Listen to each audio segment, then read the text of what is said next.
This is an article by John T. Brugge, PhD, and Mary Franz, PhD, of the Wyoming Institute of Technology Human Studies Division. The abstract states, radio frequency identification RFID chips have been used extensively in wildlife ecology and conservation to identify and track individual specimens in a population. It's been unknown, however, how often RFID chips have been implanted in human populations for the tracking and identification of individuals.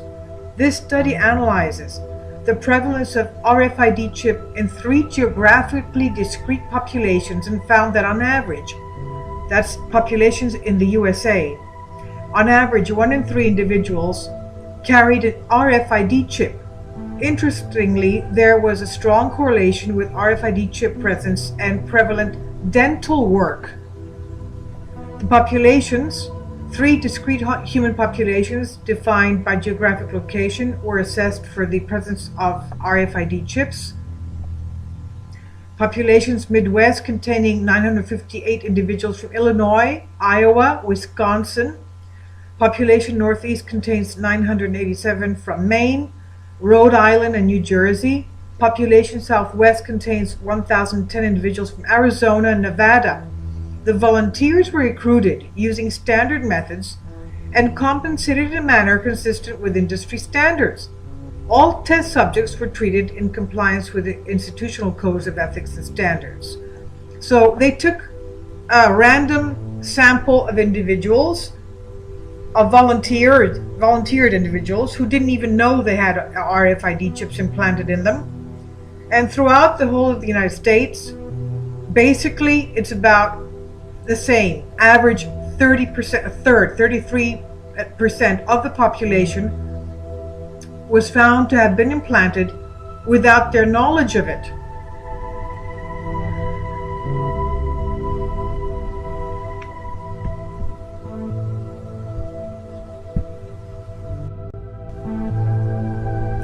The individuals tested were subjected to full-body RFID chips scanning using previously detailed protocols of the study.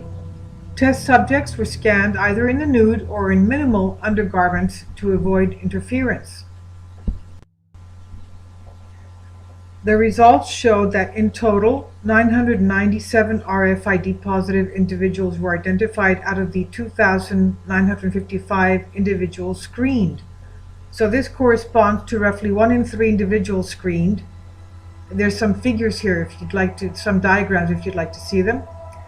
Individual frequency by region can be seen in figure 2, it says.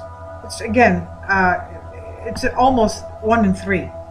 Additional tooth fillings were identified as a predominant location for RFID chips. 57% of RFID chips were identified located in the tooth fillings. RFID additional locations and their prevalence can be seen in figure 3. So most people, about 57% over, that's over half of the people that have been found with RFID chips implanted in them without their knowledge or approval, of course, had them placed in their tooth fillings. And in figure 3 of the diagram, it shows RFID chip locations, besides being in the tooth filling, are in the hand, also in the artificial hip, a very large percentage, artificial knee, a very large percentage, implanted screw, maybe if somebody wanted to have a tooth implantation, they have a screw that's implanted into the jawbone. So that's the implanted screw. And implanted birth control, that also has an RFID. What a strange thing in the birth control.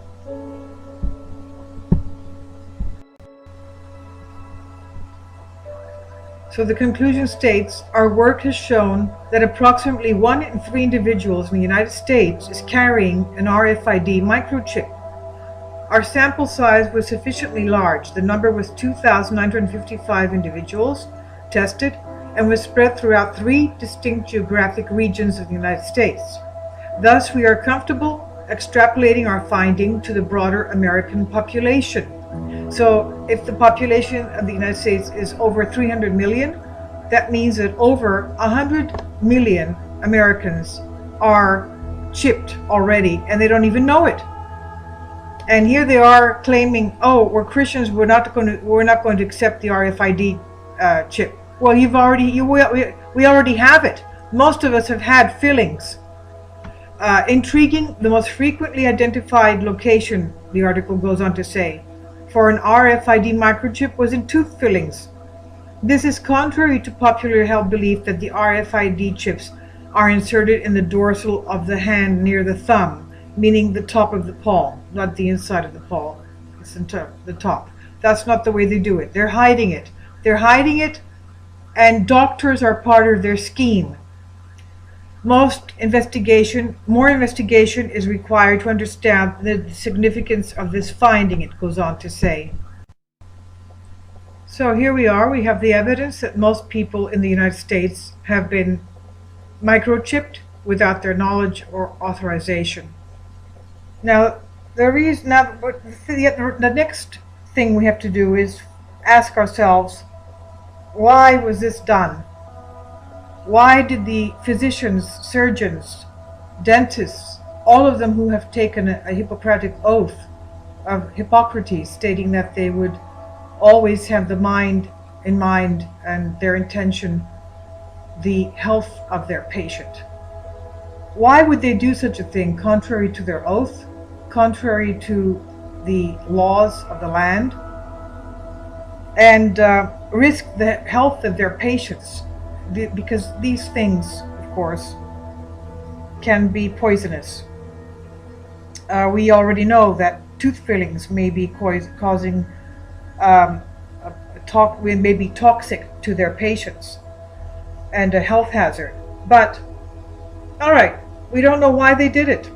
They're obviously part of somebody's scheme. The next thing we have to do is go and test ourselves to find out if we do have an RFID implanted in us. And I'm sure that a third of us will find that we do have. Most of us have had fillings. Others have had screws embedded teeth. Okay, so therefore we've had screws put into our jaws. Others have had broken legs and perhaps some kind of a metal implant that has remained there until we pass this phase of our physical existence. We'll be buried with those metal pieces with us in our skeleton. Others have had hip and knee replacements. How are you going to get those microchips out of you? It will be physically impossible for most people to do that. And they've done it without our knowledge. Now, what is on those microchips? What do those microchips contain? We already know that they can alter our moods by electromagnetic pulses being emitted by them. We already know that they can alter our heart rate. We already know that they can alter our mind.